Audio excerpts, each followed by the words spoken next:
শুভেচ্ছা নেবেন। ইবনে তাইমিয়ার নাম আপনারা অনেকেই হয়তো শুনেছেন। এই তাইমিয়াই হচ্ছে সালাফি ইসলামের প্রবর্তক, আর সালাফি ইসলামের সৌদি ভার্সন হচ্ছে ওয়াহাবি ইসলাম।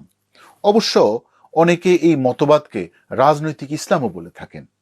আলেম ওলামারা বলেন, বর্তমান জামানায় ইসলামের নামে যেই উগ্রবাদের উত্থান হয়েছে, এর পেছনে প্রধান পৃষ্ঠপোষক হচ্ছেন এই ইবনে তাইমিয়ার উগ্রবাদী সালাফি মতবাদ।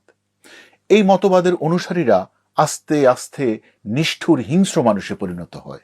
ক্ষমতাই এদের কাছে মুখ্য হয়ে ওঠে। ক্ষমতা দখলের জন্য যে কোনো ধরনের পরিস্থিতির সাথে এরা আপোষ করে।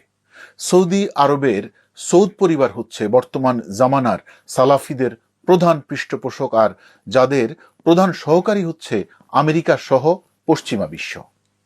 একটু খেয়াল করলে দেখবেন, গাজায় হাজারো মুসলিম হত্যা নিয়ে সৌদি আরব সহ মধ্যপ্রাচ্যের প্রভাবশালী মুসলিম দেশগুলো নিশ্চুপ।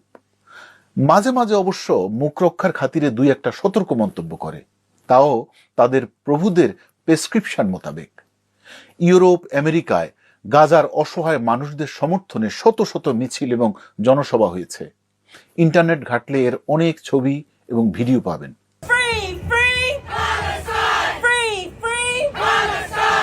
কিন্তু সৌদি আরব, ওমান, কুয়েত, কাতার, বাহরাইন অথবা আরব আমিরাতে গাজার মানুষের পক্ষে কোনো একটি মিছিল, জনসভার কোনো কথা কি আপনারা শুনেছেন?